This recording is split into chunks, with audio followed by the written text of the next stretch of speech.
How are you feeling today? You know, sometimes people don't turn off a video because they don't care, but because they feel like they have to try too hard to understand. And when you're already tired, no one wants to try any harder. So let me tell you this, nothing dramatic, just something very normal. Maybe you've never thought about it, but many of the feelings you carry every day, that tiredness with no clear reason, that sense of living without really feeling at ease, even the thought, maybe I'm just not good enough yet. Sometimes, it's not entirely because of you. Have you ever felt this way? From the outside, life looks fine. Everything keeps moving, keeps its rhythm. But inside, there's a very small question, one you almost never say out loud. I wonder what I'm actually trying so hard for. When you were younger, you asked a lot of questions. You asked because you were curious, because you genuinely wanted to understand. But little by little, you learned that asking too much was bothersome. Speaking differently drew attention, and staying quiet felt safer. No one ever said that was wrong. It's just that over time, you got used to waiting for others to tell you what is right, what is appropriate, what is enough. And at some point, you're no longer quite sure which thoughts are truly yours and which ones you're just repeating. If, listening to this, you don't feel resistance, only that you slow down a little, then maybe it's not because these words are new, but because they touch a feeling. You've been carrying it for a long time, and when you start to notice that feeling, without needing to understand it right away, without needing to conclude anything, just recognizing that it's there, something inside you naturally stops running so fast. Have you ever looked back and realized that many things you do today aren't because you truly want to, but because you've been used to doing them for a very long time? Back in school, most days felt quite similar. You went to class, sat in your seat, listened, did what was required, tried not to do anything wrong. Nothing felt particularly heavy. Everything seemed very normal. And precisely because it was so normal, hardly anyone noticed. You slowly got used to waiting for others to tell you what to do, used to finishing tasks just to be done, rather than asking whether you truly understood, used to doing what everyone else did, to avoid unnecessary trouble. No one forced you to give up your own thinking, but no one really waited to hear what you thought either. And so, you learned something very practical. Staying quiet makes life easier. Doing what's right feels safer. Doing things differently requires caution. At the time, nothing seemed wrong because everyone around you was the same. It's just that over time, you became used to checking your thoughts before speaking them. Not to say they are better, but to avoid being different. And then, one day, when no one is asking you to do anything anymore, you still find yourself waiting for instructions, waiting for evaluation, waiting for a sign that tells you whether you're doing things right or wrong. If this feeling sounds familiar, it may be because it's been with you since very early on. And only when you slow down enough to notice it, do you see just how long you've been used to living this way? Have you noticed? There are moments when you want to say something, but then you stop, not because you don't have an opinion, but because a familiar thought appears almost instantly. Never mind, saying it won't change anything. That reflex didn't form overnight. It's been shaped for a long time. From times you spoke and no one listened. From times you asked but received no answer. From moments you realized that staying silent made things pass more smoothly. Gradually, you learned how to hold yourself back, hold back your thoughts, hold back your emotions, hold back even the questions you once really wanted answers to. not because you became indifferent, but because you grew accustomed to, adjusting yourself to fit, fitting in so as not to attract attention, fitting in so as not to be seen as different. You might not notice this right away, because on the outside, you're doing fine. You still complete what's assigned. You're still seen as someone who's okay. But inside, there are thoughts that never get spoken and begin to stay for too long. And when they aren't spoken, they don't disappear. They just sit there, making you tired in a way that's very hard to name. There are times when you feel that you're living correctly, yet you don't feel comfortable. Not because something is wrong, but because you're no longer sure what you truly think. If you've ever felt that way, there's no need to rush to understand it. Just recognize that holding back has become a habit. And when a habit is seen, it's no longer completely invisible. Have you ever noticed that many days go by where you're not exactly sad, but not happy either? You still wake up on time, still do what needs to be done, still respond when someone asks. From the outside, everything keeps moving. And when someone asks, "How have you been lately?" you answer, "I'm okay." Here, okay doesn't mean good. It just means bearable, not bad enough to stop, not light enough to feel alive. Okay means you don't want to bother anyone. You don't want to explain too much. You're not sure they really want to listen, so you choose a short answer, just enough to close the conversation. You get used to completing things, used to playing your role well, used to keeping everything looking calm, not because you like it that way, but because it makes it easier to keep going. There are days when you still smile, but that smile comes from habit, not from feeling. There are evenings when you sit down, nothing in particular has happened, yet you don't feel like talking to anyone. You don't name that feeling because it's not big enough to be a problem. Just a slight heaviness inside, a tiredness with no clear reason, a very familiar thought. Everyone's probably like this. And so you live with that word, okay, day after day, until you realize you've become used to enduring, to the point that you've forgotten what truly feeling at ease is like. It's right then that something very gentle begins to appear. Maybe you don't need to live better right away, just a little more, honestly, with your own feelings. Have you noticed that there are times when you don't know what you want, yet you're very familiar with waiting? Waiting for others to speak first. Waiting for a sign that you're doing things right. Waiting for a sense of permission before daring to move forward. This didn't appear by accident. It started very early, from years of being used to only doing things when asked, only speaking when questioned, only feeling at ease when someone confirmed it. Gradually, you stopped rushing to ask yourself what you think. You first checked what others expected from you, not because you lack thoughts, but because you're used to setting them aside.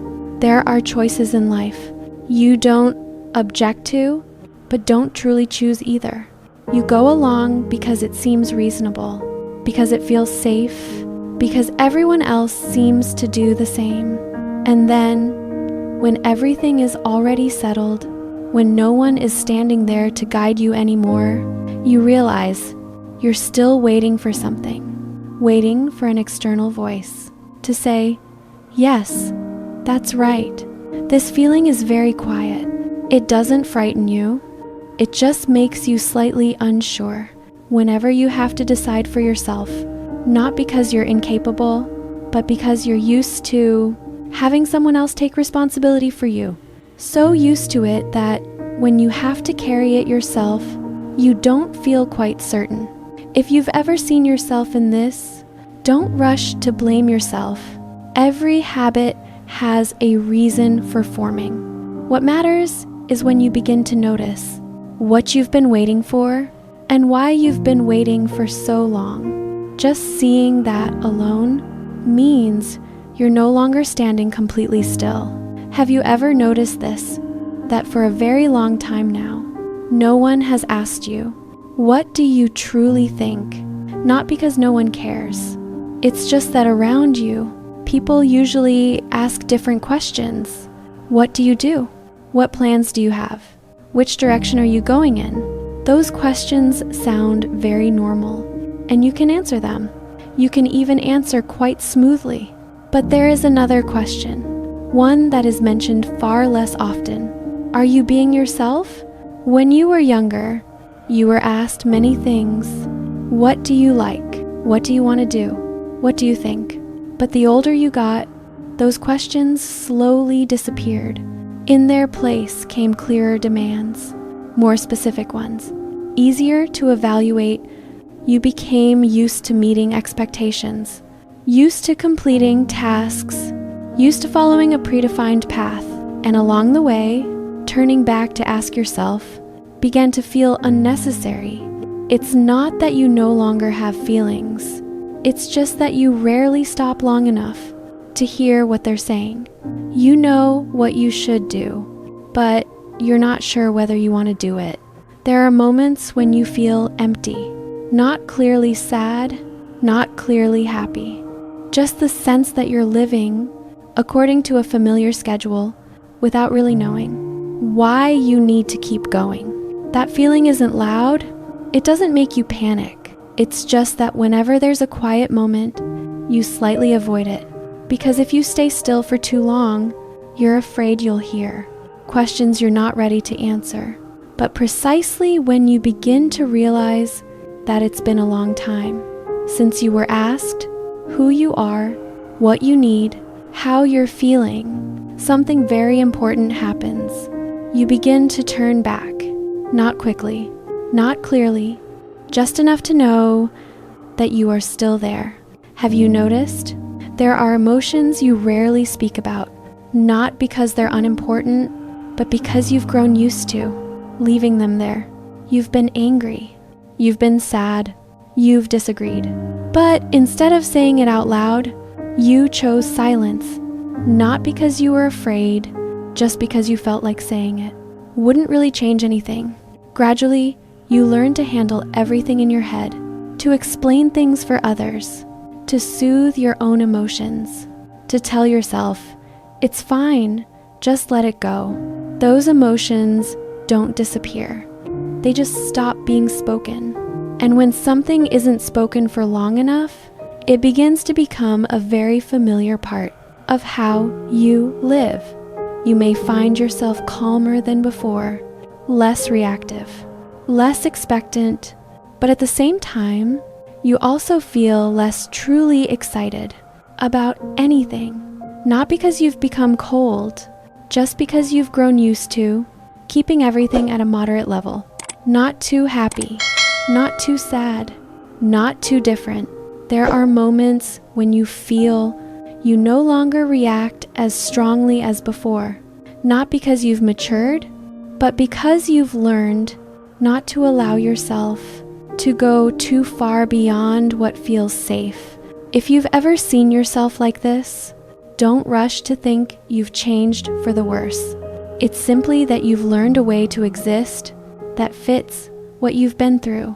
And precisely when you realize there are things you've kept inside for too long, not for any reason, just to make life easier, a very gentle question begins to appear within you.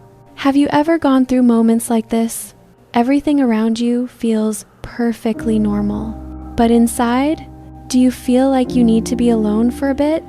Not to avoid anyone, not because you hate the world, just because you're tired of always having to react, to answer, to show that you're okay. Some silences appear, not to make you sad, but to remind you that you've spoken too much to others and too little to yourself. At first, that silence feels uncomfortable. You're not used to having no external voice guiding you. Not used to. No one telling you what to think, what to do next.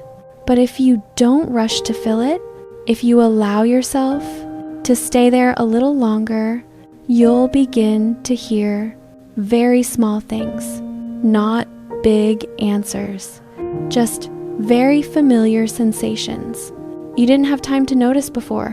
What makes you feel lighter? What makes you feel heavy? What makes you feel like you're trying too hard? These things don't speak loudly. They don't compete for attention. If you're willing to listen, they'll be there.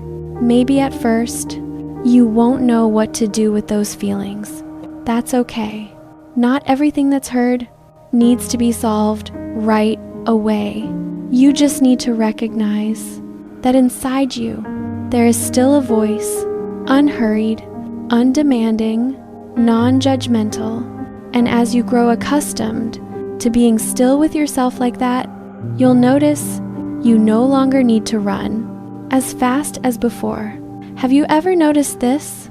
That there are things in life you do not because you want to, but because you think you should?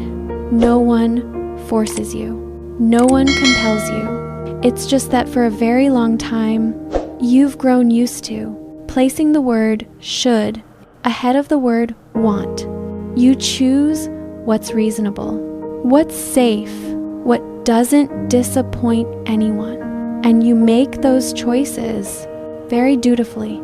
It's just that each time, a very small part of you quietly steps aside. It doesn't object. It doesn't speak up. It's simply not invited to take part. There are moments when you ask yourself, if I paused for a bit, if I chose differently, would if anyone still stay? Would I be doing something wrong? Those questions don't demand immediate answers. They only appear when you begin to allow yourself to think a little differently. You don't need to change everything. You don't need to make a big turn. You just need to recognize that you have the right to choose again, even very slowly. Choosing to say no when it doesn't feel right. Choosing to stop when you feel you're trying too hard. Choosing to listen to your own feelings before asking what others expect. These choices don't immediately make life easier, but they do something else. They bring you closer to yourself. And when you begin to choose this way, without noise, without declarations, quietly, you'll realize you're no longer completely standing outside your own life. You know, there is a very quiet moment that not everyone recognizes right away. It's when you stop trying to run anywhere. Not because you've found all the answers, just because you no longer want to turn away from what's truly happening inside you. You begin to realize that you're not broken, not lost, not weaker than anyone else. It's just that for a very long time, you've lived according to what was expected, not according to what you felt. And when you look back, one thing becomes clear. What exhausted you the most wasn't hardship, but having to pretend that you were okay. Not pretending anymore. Doesn't mean you have to change right away. It doesn't mean you have to be braver than anyone else. It simply means you allow yourself to be a little more honest. Honestly, there are days you don't know where you're going. Honest that there are choices. You need time to understand. Honest that you're still learning how to stay with yourself without rushing to judge. From that moment on, life doesn't suddenly become easier, but it becomes more real. And when something is real, you no longer have to tense yourself just to live with it. If you've walked with me this far, maybe it's not because you wanted advice, but because somewhere inside you, there's a part that's tired and simply wants to be seen. If you want, you can pause for a moment after the video ends. You don't need to do anything else. Just stay with how you feel. That's enough for today. And if something in these words made you feel a little less alone than before, you can leave just one short line. Not to explain anything, just to know that somewhere there's one more person who has begun. to stop avoiding themselves